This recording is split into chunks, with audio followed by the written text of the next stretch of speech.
This presentation is a discussion of the various video games design theories with the context being used in the game response I created from a piece of artwork.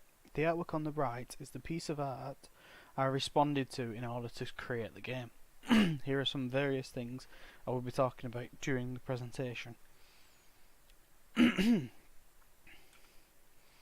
This is just a brief thing about what a brief part of the artwork I did.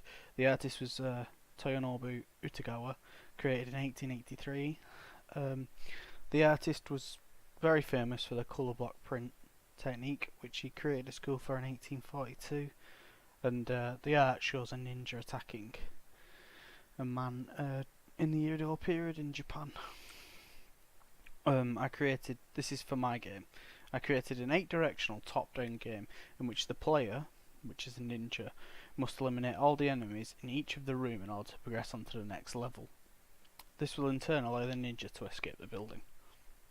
And the player uses a keyboard to control the ninja within the game, using the W, A, S and D keys, the arrow keys and the shift key. When someone plays the game, I hope they take away the sense of urgency to escape that the ninja felt in order to avoid getting caught for the crime just been committed. Although my game is very short, it is very fast paced and full on. This gives the player a full experience of feeling trapped and the urgent need to escape, placing the player into the shoes of the character in game. Mihaly, I'm not going to pronounce his name because I will butcher it, but flow state. Flow is a state of heightened focus and immersion in activities such as art, play and work. How flow contributes to a game to enable the player to have fun. This is when you have challenge and the skill to overcome the challenge. Both of these aspects rise at the same time in order for the player to have fun. This is shown on the graph on the right.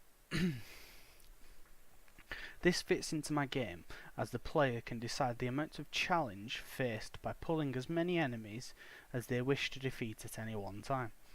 This in turn requires a high skill level than that of the average player, or the player who has just started, because only one enemy can be killed at a time.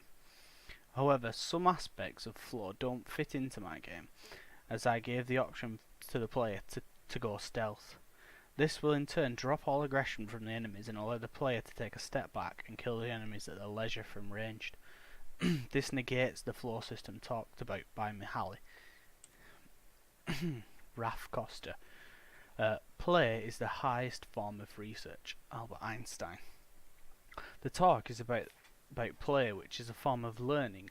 Learning is in turn turned into chemicals in our brain, which is perceived as fun. This is Mother Nature rewarding us for learning new things. This is evident in my game, as when players first start the game, the sheer amount of enemies that are present is very overwhelming for a new player. This creates a learning curve, which then, as previously stated, turns into chemicals which relate to fun in our brains. The fun factor of my game will quickly deplete unless the player chooses to make the game harder for themselves and thus create more chances to learn. To conclude, Mihaly's theory of flow states that the player must have equal amounts of challenge and skill in order to be in the flow state, which allows the player to forget about everything but themselves and the game. Raf Costa's theory is that learning is fun for human beings. This can be by developing relationships, mastering your physical reactions and solving problems. In my opinion, both of these theories are needed in order to create a complete game. Other games design mechanics can be added in essence, both theories I've chose are fundamentals of games design.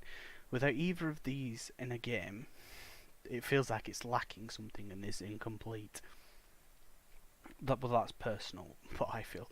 A game requires challenges to enable a player to learn skills to overcome those challenges in a fun and rewarding way. References here, and then any questions.